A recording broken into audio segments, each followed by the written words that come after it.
white-fronted geese as presented by the department. Second. So I've got a motion by Commissioner Young and a second by Commissioner Bliss to approve those portions of CR 1611 on pages 4 and 5 related to coots and common moorhens, snipe, Canada geese, and brant, and white-fronted geese as presented by the department. Are there any questions or further discussion on the motion? Seeing none, all those in favor, please signify by saying aye. Aye. Aye.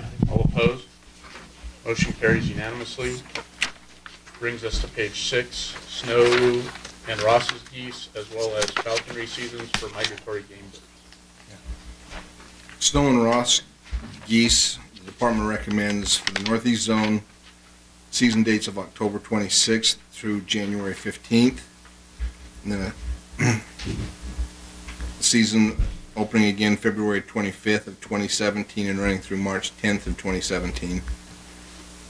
For the Northwest Zone, dates of October 26th of 2016 running through January 22nd of 2017. February 25th of 2017 through March 10th of 2017.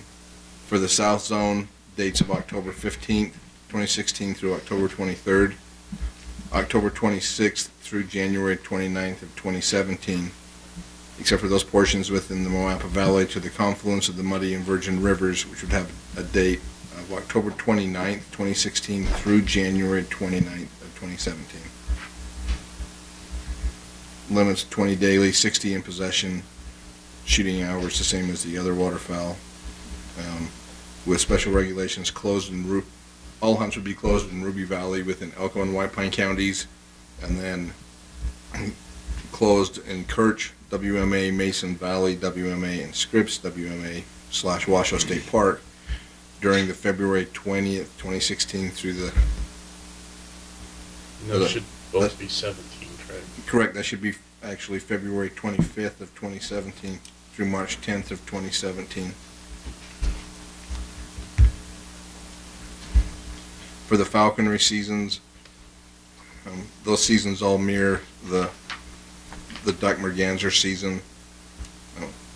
In falconry, the limits are daily 3 and possession of 9, with the same hunting hours as with the shooting hours. Okay. Questions or comments? I guess my only question, Russell, is those closed areas on Kirch, Mason, and Scripps, as well as Washoe State Park, would you just remind me the reasoning behind that on the spring season? Those WMAs all have a regulation closing them beginning February 15th, I believe, is the date for the breeding seasons. And so because of those closures, we just wanted to make it clear to hunters that they're close to hunting. Okay. And that should read February 25th, 2017 through March 10th, 2017. That's correct. Okay. Any other questions? All right. Public comment or cab input on CR 1611, page 6. Seeing none, I'll bring it back to the commission. If there's no further discussion, I'd entertain a motion. Mr. Chairman, I'll make a motion to adopt CR 1611 specific to Snow and Ross's geese as presented, with the exception under the special regulations for the closed area, Kirch, Mason Valley, Scripps, Washoe State Park, to read February 25th, 2017 through March 10th, 2017.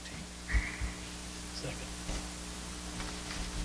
Okay, I have a motion by Commissioner McNinch and a second by Commissioner Wallace to approve that portion of CR 1611 related to Snow and Ross's geese, as well as the falconry season for migratory birds, with one change, and that being the special regulations for Snow and Ross's geese for the closure in the WMAs to reflect that of the open season areas for 2017. And for the record, I didn't specify falconry, but my intent was to include falconry. So okay, and the second is good with that as well. Okay, so it'll be everything on page 6 with those clerical errors on special regulations for Snow and Ross's geese. Any further questions or discussion on the motion? All those in favor, please signify by saying aye. Aye. All opposed? Motion carries unanimously.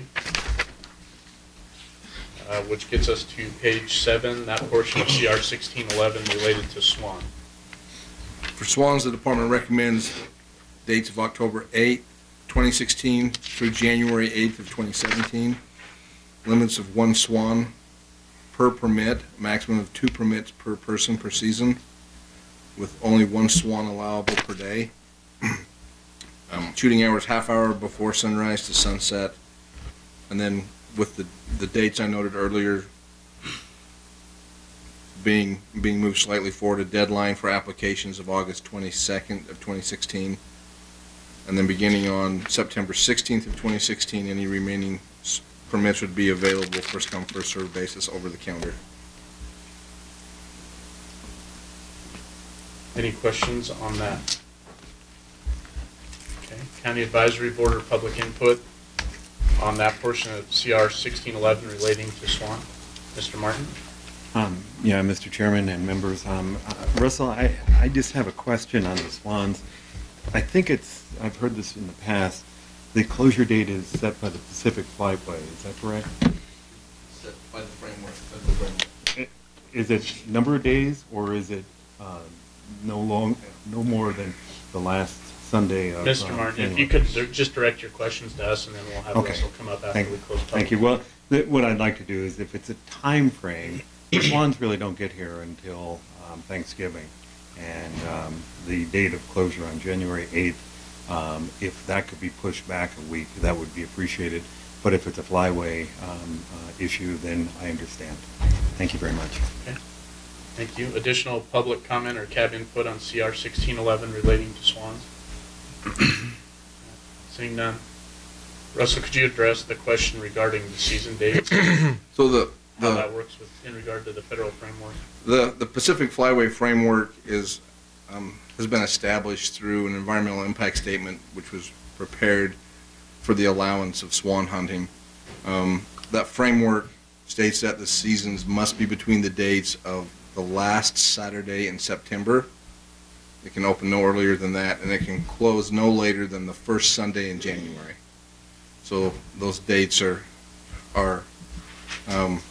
set to both match our general waterfowl opener for the zone, and then closing by the last possible date. In other words, there's no way to move that January 8th date any later and stay within compliance with the framework. That's correct. Additional questions or comments? Seeing none, I would entertain a motion.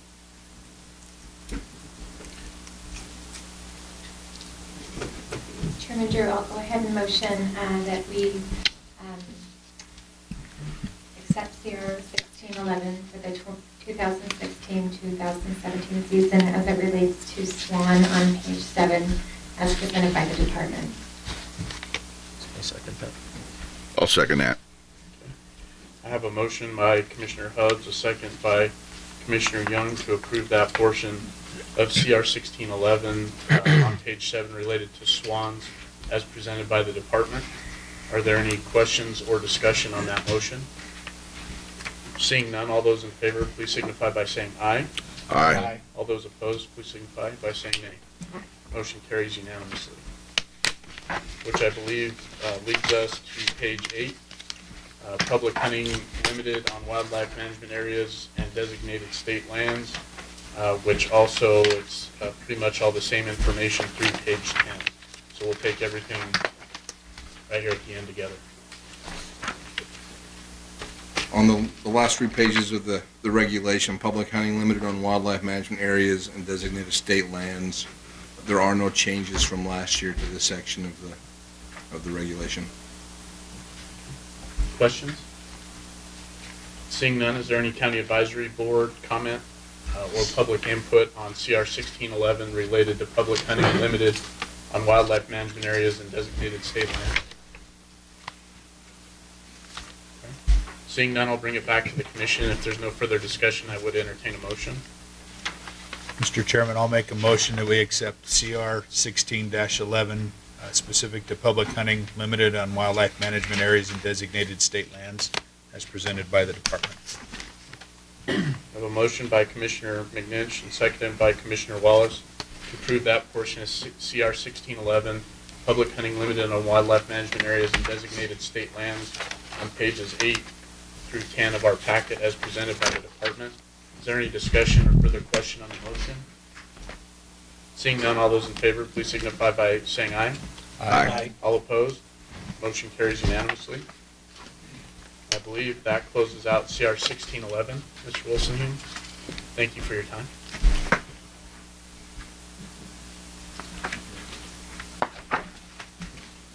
With that, we'll close item number 19. And we will open item 20, which is going to be a series of Commission General Regulations. This is a workshop. Public comment will be allowed. Item A is going to be Commission General Regulation 456, Special Incentive Elk Arbitration Panel, LCB file number R031-15, Game Division Administrator Brian Wakeling. Again, this is workshop. Public comment allowed. And before we get too far into this and reading everything, which is a very familiar regulation for us, Deputy Director Rob, I believe you had some updates for us in regards to where this issue stands with the LCB. We would like this to go away as much as you guys would, but when it was originally passed, LCB approved the language. We got down to the legislature. Senator Ford had a few questions. Those questions Brian and I couldn't answer. When LCB looked at them, they determined that Senator Ford was correct and we couldn't go forward with the language as proposed. We brought that back to you guys at that point. You guys struck some language. We took it back down to LCB. They didn't even schedule a hearing that time because the language was not legal to go forward, so we didn't even get a hearing that time at LCB. In conversations with LCB staff, we're looking at different alternatives. We were hoping to have some language back prior to today. We left it on the agenda hoping we could have that language back so we could give you guys some ideas. We have not received anything back from LCB at this point. The staffers are trying to figure out what we can do to go forward. The issue is, if the commission sets a panel, we were legal, and that's how it was set up originally. When you bring it back to the whole commission, it's an administrative procedure which then requires different actions to be taken afterwards, and that's where the holdup has been this whole time. So with those things in place, some of the suggestions that have been made is that the chairman appoint a subcommittee of the commission to act as the arbitration panel, and then the appeal process would be in front of the whole commission. So there's multiple steps we may have to take to get to where we're trying to get to. LCB is aware we need to get to. Our staff is, I know the commission is, and the public. We're all trying to get there. We're just trying to find a vehicle that will get us to where we need to get to. With that being said, with some of our elk counts coming up and some of the processes we go through, I will work with Randy Stevens with LCB and Chairman Drew to come up with a vehicle that we need to go forward with to get to our end game. But with that being said, depending on timing of people seeking arbitration, we may have to have a Friday workshop, Saturday adoption to stay ahead of some of this stuff. I know you guys have done everything you can to avoid that, but I think elk arbitration has basically been on the commission agenda for the last year and a half, so I don't think that we're not being transparent if we did a Friday workshop, Saturday adoption at that point. So we're trying to move forward. It's just every time we make a move, we're finding that there's some other legality that we can't go forward on. So once we get that figured out, we'll bring you something back we can get approved and go forward. So what I'm hearing is today we don't have word back from LCB for a clear path forward even to really discuss a workshop. We were hoping that we could, but we do not at this point. Okay. We're really going to miss this when it's gone. All right. Never leaves. Okay. Thank you. All right. So with that, I guess it would be my recommendation to simply table item 20A rather than muddle around and have LCB come back with something different. Let's get clarity from them and then we'll deal with it. Is there any differing opinions on that? Okay. This is an input item, so just in case, does anyone have public or CAB input on item 20A? Seeing none, what we'll do is table the workshop on item 20A, Commission General Regulation 456, Special Incentive Elk Arbitration Panel, LCD file number R03115, and we will see it yet another day. With that, we'll close item 20A, move to item 20B.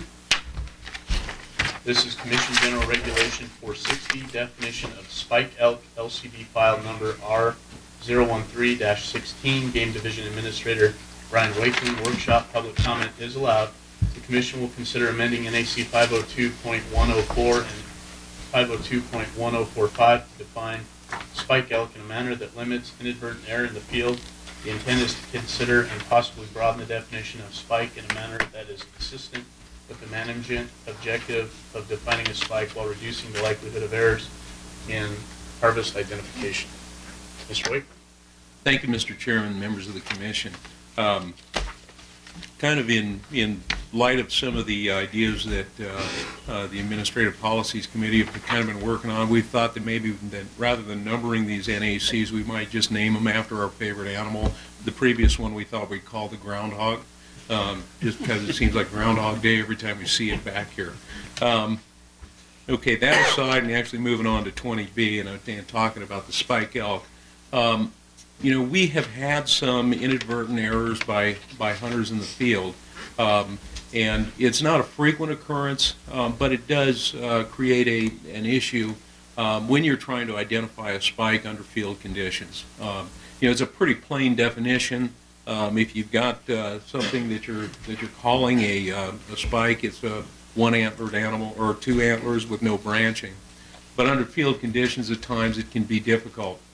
And in addition to the difficulty in identifying those animals, essentially this definition was developed with the objective of trying to help manage bull-to-cow ratios, trying to target a specific age class, that being a young, generally a yearling age class, and so consequently, when we have these inadvertent errors, not only is it unfortunate for the hunter, it's also unfortunate for us because that hunter is actually targeting the animals that we're truly trying to manage, and so it creates an uncomfortable situation. That individual may be sighted, lose the head, and at times also lose the meat that they work to retrieve. You know, our chief warden Tyler Turnipseed is also here. He can speak to this issue from his perspective as well if the Commission has any questions. But essentially, our current spike definition would cover an animal that appears like this. There's no branching, and what the change would allow would actually be the harvest of an animal like this would also qualify as a spike. And so what we're talking about is if an animal should have an antler, at times it will branch below the ear, and if it does branch below the ear on at least one side, this would be an animal that would be legal to harvest. And so in this case, the second antler branches above the ear. It's still it's younger than a rankhorn. It's still something that we would be targeting with this. And we believe that liberalizing the definition of spike would reduce confusion, reduce chances of inadvertent error, and help us meet our management objectives. And so the language that you see before you, it addresses it within two NACs, 502.104 and 502.145, and those are the changes that we would recommend, and be glad to try to address any questions. And Chief Warden Turnipseed is also available to address any questions should you have any. Okay. I did receive some correspondence on this, Brian, and I want to get your take, and we'll probably have public comment on it as well. But one of the gentlemen who's had an opportunity to take part in this hunt for a couple of years had suggested an alternate definition of no more than 2 branches on either antler. Is there, I would imagine we'll hear more detail on why that might be a preferred method or definition, but I was just curious if there was concern on your behalf or on law enforcement's behalf with that alternate recommendation. Mr. Chairman, it's the first consideration that I've got on that, and I'm thinking rather than, I mean, if that's certainly a legitimate consideration, but rather than numbering the, if we were to go with an alternative definition of that type, I think what I would recommend is rather than identifying how many branches, might identify how many points. And so this elk that's on the screen here, it's got 3 points on one side. It branches twice. Understood. Okay. Mr. Chairman, I got a question. Yep. Mr. Wakeling, how many of these are reported? Are they reported voluntarily, or are there citations in the field to? Mr. Chairman, I'm going to let this made this somewhat of a problem. Chief Warden Turnipseed respond to that. Thank you, Chief Game Warden Tyler Turnipseed, for the record. I don't have an exact number, but we do get a handful of these each year, and they're never a good scenario because quite often the hunter comes in, maybe in tears, didn't see a small brow tine that was at the base of the antler, you know, from a couple 100 yards away, and so they, you know, come in and basically say, I accidentally made this mistake. How do I resolve it? We end up having to handle it. You don't run them a ticket, do you? We do. We have to show that we took some action. Because even if they voluntarily come in, you do. Yeah. A lot of times those will get dismissed or reduced at the court level, and we're totally good with that. That's part of the nexus for this wanting to change this definition, and so we don't need to deal with those people, and so that you know, a spike with a 3-inch brow tine is a legal bull, then and we wouldn't have to have that scenario. But as far as an exact number, a handful a year, I would say. 2 or 3 Well, maybe. anybody that voluntarily comes in with something like that, I would never want to write them a citation, and I can see you don't, so I'm all for this. The game division's a much nicer division than enforcement. Yeah, I know. Tyler's pretty hardcore. Additional questions for Mr. Wakeling or Chief Turnipseed? I guess, Commissioner Bliss? would it clarify broken bulls, mature bulls that had you know, broken points off that were, I mean, what defines a point, and if one side's good and the other side's completely broke, where does that line? Mr. Chairman, Commissioner Bliss, if an animal were to break its antler above the ear, and there were no branches above the ear, then it would fall under the same classification here. And for all intents and purposes, you know, those types of bulls tend to be rare. Typically, not the ones that most of the spike hunters are trying to you know, they're not going to be looking at something like that. But if it, you know, essentially if the antler did extend above the ear and it had a brown tine and it had been broken off above that, then it would indeed fall underneath this definition and would be classified as a spike. However, you know, one of the things we've noticed from a game management standpoint is that our hunt success on these types of hunts tend to be very low, like in the teens. And so trying to actually meet our management objectives at times can be challenging because the hunters are not, they tend to be cautious to start with. And if you've had an animal that meets that description, it's very likely that because it was, you know, it had such a fully developed antler on the other side, and it just had one broken antler, my sense is that we would not have very many of those harvested. Additional questions or comment? Okay, seeing none, I will open it up for County Advisory Board input on item 20B. This is CGR 460, definition of spike elk. Mr. Shea. Sean Shea, Washoe County. We looked into this too, and we thought that we recommended it with the following modification: the spike elk is any elk with 2 or fewer branches. So you could actually have like a forked horn elk, because it's still, you're still trying to harvest that 1.5 year or younger bull. So we thought two or less branches.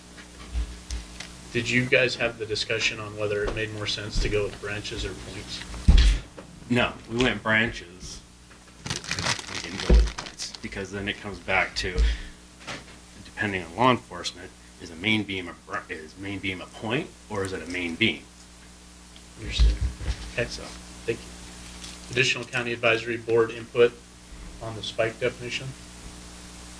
Mr. Dixon. Paul Dixon for the record. We didn't have this agendized, but I had a question that I wanted to ask the commission is, what age class of animals are we trying to manage with the spike hunt? And as you start adding things where you have like no branches on one side but 2 branches on the other, you could have an animal that's potentially 2.5 or 3 years old. And the question is what are we trying to manage to in age class with this spike hunt, and what are we trying to remove? And so I think part of the definition that you're coming up with has to account for that age bracket. So as you start to add more points or other things, you're increasing the age class, and does that get away from what we're trying to manage for? I don't have the answer biologically, but I wanted to pose that question to the commission. Thank you. Thanks, Paul. And Brian, when I bring you back up after comment, I'll ask you that. Additional county advisory board input on the definition of a spike.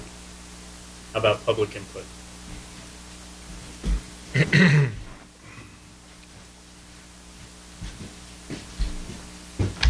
Darren Elmore for the record. I'm somewhat responsible for this agenda item. This has been a pet project of mine after participating in the spike hunt the last 2 years. Last year as an observer, this year as a spike holder, or a tag holder. I sent an email to Chairman Drew, copied a number of other commissioners. I believe it worked its way up to NDOW after last year's hunt. First thing I noticed after the hunt last year was that this narrow definition of having one antler or one true spike was incredibly limiting, which is compounded into a couple of things: low success rates, unfortunate citations for a couple of hunters, and overall difficulty in the hunt. And I think it's been so far it's been a somewhat successful experiment in trying to target this age class. The definition is the limiting factor, in my opinion. The spike hunts are not easy because of a number of other things, but this is the one where we can make an adjustment that I think will have an effect on all of the things that we're trying to do. My understanding, and you have to remember that this is a phenomenon that is unique to Area 6 and Area 7 where these spike hunts occur. We're not talking spike hunts in eastern Nevada, Table Mountain, any of that, where we're literally trying to put some elk onto the ground in an effort to manage the herd better. But my understanding is that the goal is to target young elk. It's clear from the harvest data for the last 2 years that an antlered tag holder is not targeting these animals. 3 points or less have accounted for less than 3% of the antlered, any legal weapon, muzzleloader, or archery harvest. So they're overlooking them.